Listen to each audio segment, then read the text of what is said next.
Afternoon, guys. For the final time this season, we will start with a broadcast section that's got no embargo, followed by an embargoed section for 10:30 p.m. tonight. No live tweeting during the broadcast section, please, and phones on silent. James. Hi, Ryan. Hello. Christian Romero and Pierre Woodlow available to feature this weekend? Christian, no. He's got an injury, he's out. Pierre trained yesterday, so we're hopeful that maybe he can help us at the weekend. And how severe is Eric Dyer's injury? Will he be available to take a full part of pre-season? Are you expecting him to be back for that? I think so. I think the hope and expectation is that will be the case, and I guess why that's why the operation was taking place so quickly. Final match is on Sunday. European qualification out of Spurs' hands. How much of a blow do you think it would be for the club to miss out on Europe altogether next season?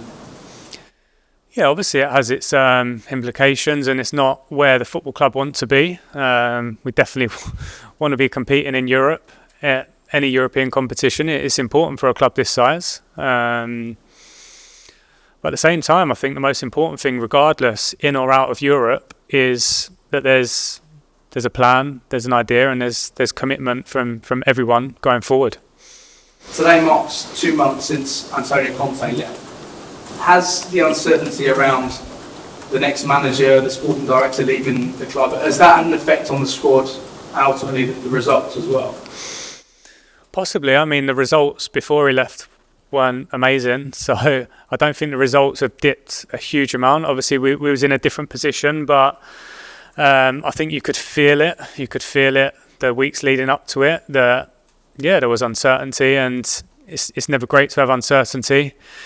I think we've been in that situation probably for the last 8 weeks where there's a lot of uncertainty, and I think that's why one of my main things when I kind of come in with my team of people was to try and create a togetherness and make us feel part of something towards the end of the season, and then hopefully to lay some foundations to build where we want and expect this football club and this football team to look and play like in the future. Arne Slot has decided to stay at Feyenoord amid interest from Spurs. Do you think the club is still an attractive proposition for some of the best managers in the world? Absolutely, yes. Why do you feel that's the case? It's history. It's Tottenham Hotspur. It's a big club, not just for managers, coaches, for staff members, for players.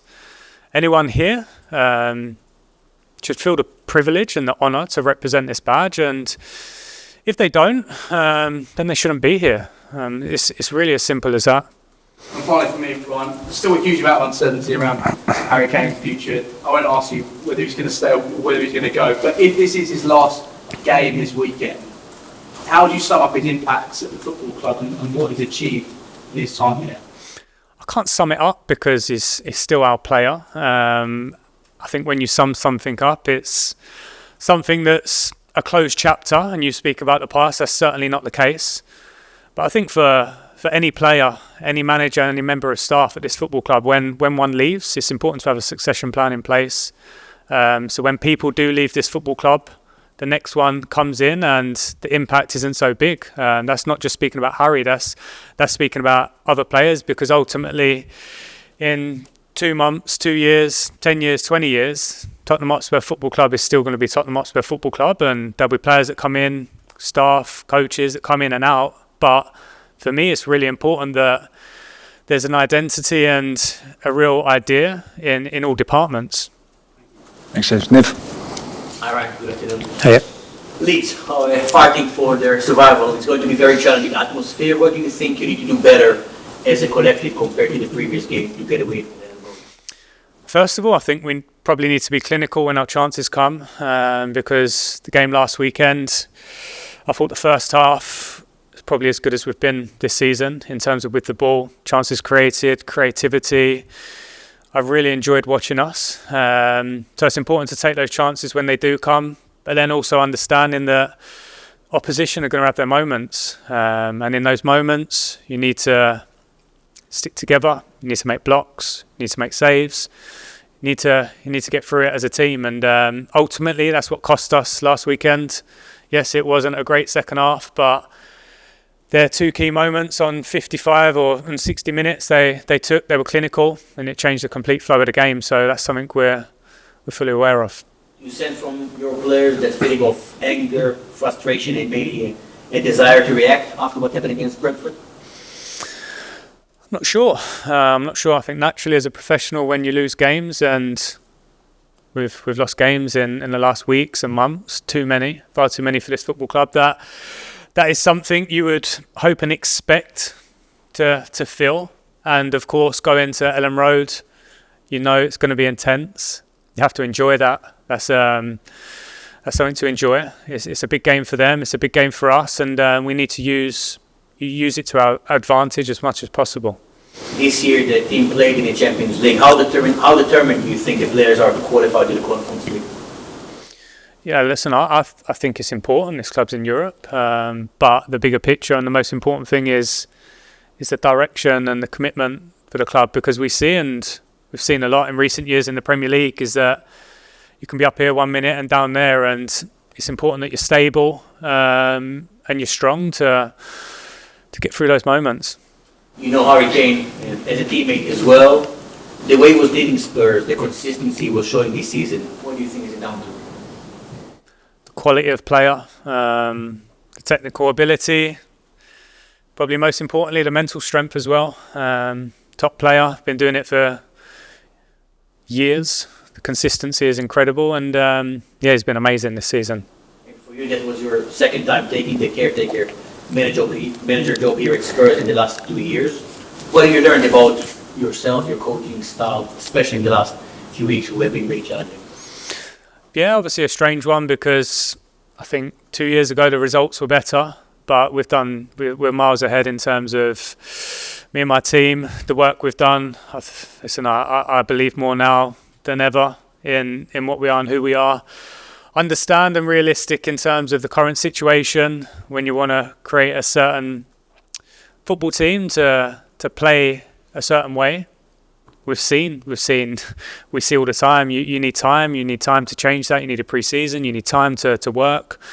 And I would like Tottenham to be an intense team with and without the ball, and to create that after playing 45 games this season is difficult. And ultimately, there's been times in games in the last few months where we've just not been good enough, and it's cost us results.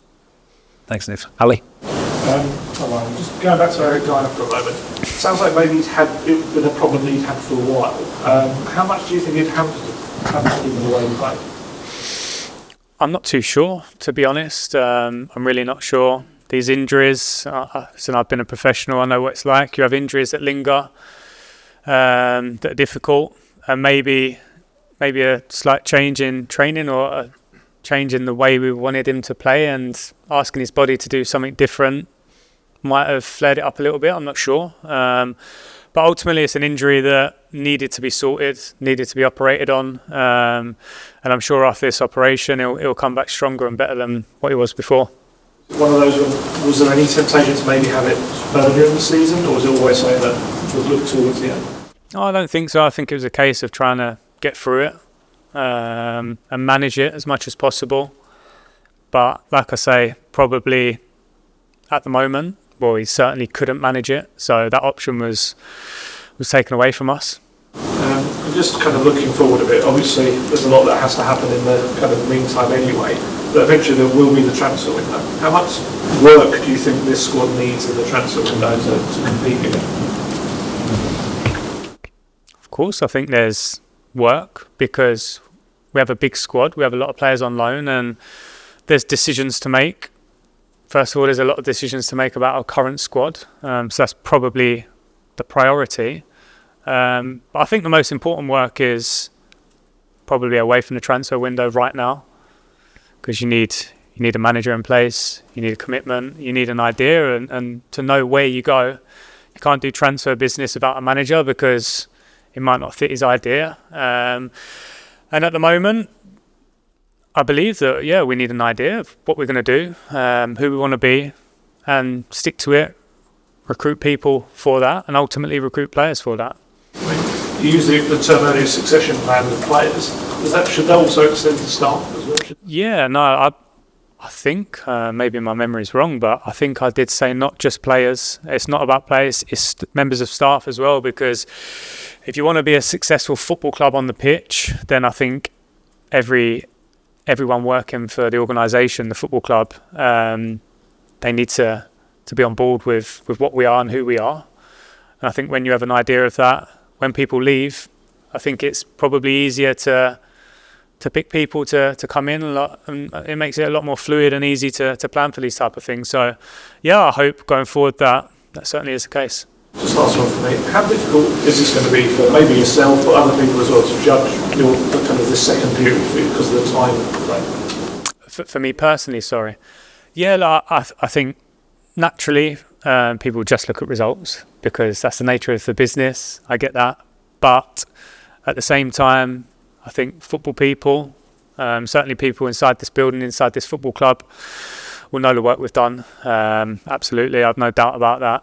And like I say, I don't care how many years experience you've had, to try and change so much in such a short space of time is difficult. I think it's a lot easier, for argument's sake, to go from a back four to a back five, as opposed to a back five to a back four, when a team had been working for the best part of 2 seasons that way. But I'll be honest, it's what I believe in, and I have to stay true to myself.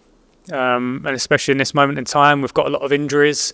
We're quite limited with who we can pick, and that's probably influenced some decisions as well. But yeah, ultimately, I come away from it with more belief. I trust my team, I trust my people, and I know the work we've done. Exactly. I'll finish with Charlie, please. You mentioned there about the results were better last time, but you feel miles ahead. Why then do you think the results haven't matched what they were in 2021? Yes, it's a good question. Maybe fans not being in the stadium then, the feeling the game was a little bit different.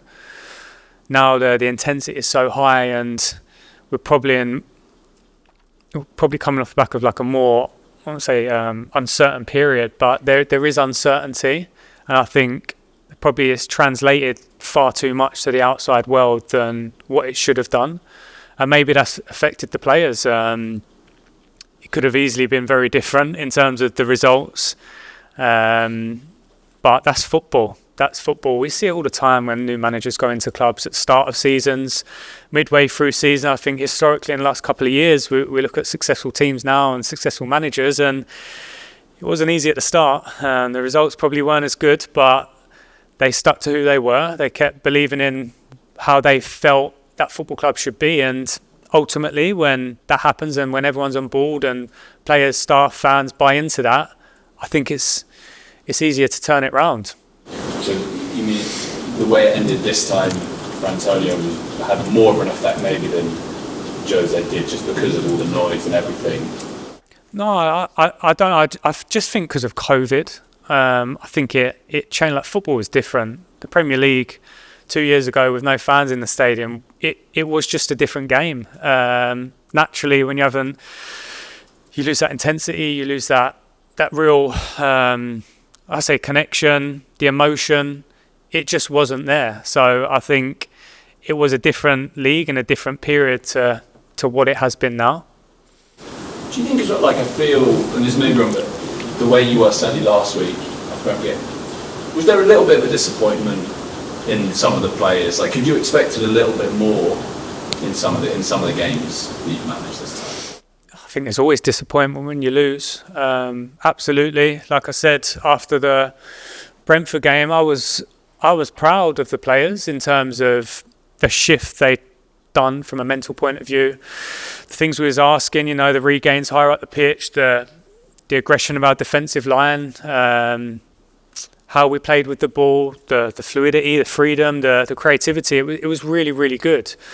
But in this moment, when you switch off for a split second in the Premier League, it's tough. You get punished, and we got punished for a few moments where I don't want to say it's understandable, because obviously I expect and demand a lot more. But at the same time, this stage of the season, I think when you're asking them to do something physically different, mentally different, after having played 45, 50 games in a long season with a World Cup break, having lost a member of staff during that, having lost a manager, 2 managers. Yeah, it's not easy. You're obviously in a really unique position, I suppose. You've seen it from lots of different sides. Where do you sit on how, people say this job, the manager's job, is impossible at Tottenham, and other people say, the players are unmanageable. What's your view on those sort of takes? I think my view is quite clear in terms of we probably had 2 or 3 different styles of football in the last 2 or 3 years, and I don't think that's good for any squad of players. For fans, anyone, it's very hard to become stable. And like I say, when you lose people, when you lose coaches, when you lose players, members of staff, the impact is huge if you keep going from different things. And like I say, I think going forward, it really is important. And we see it in the Premier League, we see it across the leagues in the world, that I want people to know who Tottenham are, know what a Tottenham team should look like, and certainly know what a Tottenham player should look like. Just lastly, would that then be, if this is the end of this stint, would that be the kind of message that you want to leave to the club as to how to lift themselves back to where they should be? No, this is just how I view what the situation is. Obviously, there's going to be loads of conversations in the summer about going forward. There's a lot of people here that really care and want the club to get back to where we want, expect and hope us to be. So yeah, them conversations, those decisions, I'm sure will be made in the summer. I trust the people that are making the decisions. Okay, we will move on to the embargoed section for 10:30 p.m. tonight. Start with Don from Standard, please.